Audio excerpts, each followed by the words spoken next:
नमस्कार, मी अमोल किन्होळकर. आपण पाहत आहात महाराष्ट्र टाइम्स ऑनलाईन. जर कोणी चुकीचं वागत असेल तो कोणीही असो, त्याला टायरात घालून हाणा, असं अजित पवार पुण्यातल्या एका कार्यक्रमात जाहीररित्या बोलले होते. त्याच अजित पवारांच्या चिरंजीवांनी पुण्यातली महारवतनाची सरकारच्या मालकीची 40 एकर जमीन, कोरेगाव पार्क आणि मुंडव्यातली ही जमीन आहे, जो आजच्या घडीला पुण्यातला सर्वात उच्चभ्रू भाग आहे, जिथे साधा 1 BHK घेणं उच्च मध्यम वर्गीयांना देखील शक्य होत नाही, तिथे 40 एकराचा भूखंड पार्थ पवारांनी गिळला. अक्षरशः गिळला. 1800 कोटी बाजार मूल्य असलेला हा 40 एकराचा भूखंड फक्त 300 कोटींमध्ये घेतला. अर्थात हा सगळा झोल बाहेर आला म्हणून कळलं. अशा कितीतरी जमिनी हे नेते मंडळी आपल्या नातेवाईकांच्या नावावरती लाटत असतात. आता अजित पवारांनी सांगावं कोणाला टायरात घालायचं ते. पण दादा काल माध्यमांच्या समोर आले आणि काय म्हणतात, फार इनोसंटली दादा बोलले की 3-4 महिन्यांपूर्वीची गोष्ट असेल की अशा अशा पद्धतीचं काहीतरी चाललंय, माझ्या कानावर आलं होतं, त्यावेळेस मी सांगितलं की काहीही चुकीचं केलेलं मला चालणार नाही, अशा कुठल्याही चुकीच्या गोष्टी कुणीही करू नयेत, अशा स्पष्ट सूचना मी दिलेल्या होत्या. परंतु नंतर काय झालं मला माहितीच नाही. हे दादांची शब्द आहेत. दादा, पार्थ पवारांनी चॉकलेट खरेदी नाही केलंय. 40 एकराची जमीन, 300 कोटींचा व्यवहार, त्यामध्ये 21 कोटी स्टॅम्प ड्युटी माफ केली तुमच्या सरकारनं. तुम्ही अर्थमंत्री आहात. काहीतरी पटेल, रुचेल, पचेल असं काहीतरी बोला दादा. याचा अर्थ तुमचा मुलगाही तुम्हाला घरात विचारत नाही असं समजायचंय का आम्ही? आणि तुम्ही जाहीर भाषणामध्ये म्हणता शेतकऱ्यांनी फुकट खायची सवय लावून घेऊ नये. मग हे काय? सरकारी जमीन लाटली तुमच्या मुलाच्या कंपनीनं, ज्या कंपनीत तुमचा मुलगा पार्थ पवार हा 99% भागीदार आहे आणि त्याचा मामे भाऊ दिग्विजय पाटील 1% भागीदार आहे. हा गैरव्यवहार आहे दादा, हे मान्य करा. तुम्ही स्पष्ट बोलता तसे या प्रकरणात देखील स्पष्ट बोला आणि पटेल असं काहीतरी बोला. तुम्हाला न सांगता पार्थ पवारांनी 300 कोटींचा व्यवहार केला हे तुमच्या कार्यकर्त्यांना देखील पटणार नाहीये. ते सुद्धा मनातल्या मनात हसत असतील. जनतेला कसं पटेल दादा? राज्याचे उपमुख्यमंत्री आणि अर्थमंत्री म्हणून आणि पार्थचे बाबा म्हणून अजित पवारांच्या राजीनाम्याची मागणी आता होतीये. राष्ट्रवादी शरदचंद्र पवार पक्षाच्या खासदार सुप्रिया सुळे म्हणाल्या, यात पार्थचा काहीच दोष नाहीये, त्याचा काही विषयच नाहीये, सगळी चूक सरकारची आहे. ताई, चूक सरकारची आहेच. सरकार कोण आहे? पार्थचे वडील माननीय अजित दादा उपमुख्यमंत्री आहेत आणि पार्थला हा सगळा गैरव्यवहार माहित नव्हता का? अजित पवार म्हणतायत मला माहिती नाही. मग व्यवहार काय भूतानं परस्पर केलाय का? बचाव करताना थोडं तरी लॉजिक असावं, पण तसं सध्या कुठेच दिसत नाहीये. पार्थ पवार आणि पर्यायानं अजित पवार या प्रकरणामध्ये चांगलेच फसलेले आहेत. मुळात या जमिनीचा व्यवहारच बेकायदेशीर आहे.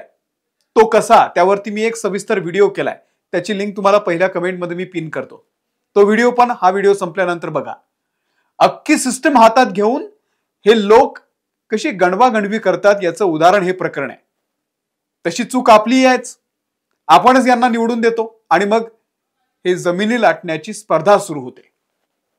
पुण्यातलं मुरलीधर मोहोळ यांचं ते प्रकरण आणि त्यानंतर आता हे पार्थ पवारांचं प्रकरण ताजं आहे. सगळा माल कसा लुटता येईल, पुढच्या 50 पिढ्यांची तजवीज करून ठेवतात ही लोक. आता हेच बघा, म्हणजे 1800 कोटींची जमीन आहे, 300 कोटींना खरेदी केली आणि पार्थ पवारांच्या मीडिया कंपनीची स्टॅम्प ड्युटी 48 तासात माफ होते. इतकी कार्यतत्पर आपली यंत्रणा आहे. ती तुमच्यासाठी नाहीये, ती नेत्यांसाठी आहे. हेच अजित पवार शेतकऱ्यांना सल्ला देतात की फुकट खायची सवय लावून घेऊ नका आणि यांच्या मुलांना फुकटेपणा केलेला चालतो. शेतकऱ्यांचं 5-10 हजाराचं कर्ज माफ करायला यांची तिजोरी रिकामी असते. शेतकऱ्यांची दिवाळी साजरी झाली असती जर तुम्ही वेळेमध्ये नुकसान भरपाई दिली असती. तेव्हा यांच्याकडे पैसा नसतो. पण अर्थमंत्र्यांच्या मुलाची 21 कोटींची स्टॅम्प ड्युटी माफ होते. सरकारी तिजोरीमध्ये जमा होणारे 21 कोटी रुपये घरगुती तिजोरीमध्ये वळवतात. ते चालतं सरकारला. आणि ही सगळी सिस्टम इतकी बेकार आहे, म्हणजे 99% मालक असलेल्या पार्थ पवारांवरती गुन्हा नाहीये, पण तो व्यवहार करून घेणाऱ्यांवरती मात्र गुन्हे दाखल केलेले आहेत. मोदी म्हणाले होते, ना खाऊंगा ना खाने दूंगा.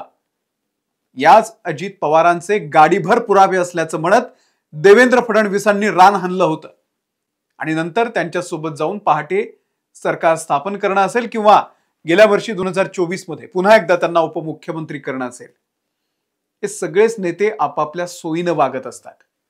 मतदार म्हणून तुमचा फक्त वापर केला जातो. 16.19 हेक्टर म्हणजे 40 एकर जमिनीच्या 300 कोटींच्या व्यवहारावरती फक्त 500 रुपये मुद्रांक शुल्क भरलेलं आहे.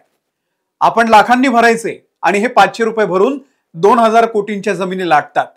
तरीही लोक त्यांच्या मागे मागे फिरतात. मला नेपाळची क्रांती आठवते. जेनझीनं अशाच भ्रष्ट सरकारला उखडून फेकलं होतं. अरे किती खाल, किती लुटाल, काही लिमिट आहे का तुमच्याकडे?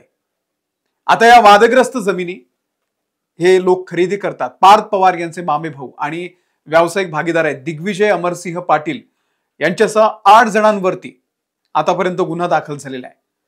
अमेडिया कंपनीकडून खासगी LLP IT कंपनी उभारली जाणार होती आणि यासाठी जी जमीन खरेदी केली जाणार होती त्याच्या सहीचे अधिकार पार्थ पवारांनी कोणाला दिले? 1% मालक असलेल्या दिग्विजय पाटील यांना दिले. 22 एप्रिल 2025 ला तो प्रस्ताव त्यांनी ठेवला आणि त्या प्रस्तावाची प्रत आता आलेली आहे समोर. या प्रस्तावानंतर 20 मे 2025 ला या वादग्रस्त जमिनीचा दस्त झाला आणि हा दस्त दिग्विजय पाटील यांच्या सहीनं झाला. पार्थ पवारांनी सहीचे दिलेले अधिकाराची प्रत देखील त्याच्यासोबत जोडलेली आहे. शीतल तेजवानी नावाची एक घोटाळेबाज बाई आहे. नुसत्या पॉवर ऑफ अटर्नीवरती 300 कोटींचा तिने व्यवहार केलेला आहे. या शीतल तेजवानींनी नुसत्या पॉवर अटर्नीवरती कोट्यवधींची जमीन विकलेली आहे आणि डॉक्युमेंटवरती सूची 2 मध्ये मुंढवा हे पुणे शहरात आहे, पण सोयीसाठी मुळशी तालुक्यात दाखवलंय. सूची 2 मध्ये अमेडिया एंटरप्राइजेसच्या दिग्विजय पाटलांचं लिंग स्त्री असं लिहिलेलं आहे. त्यांच्यावर आता गुन्हा दाखल झालेला आहे.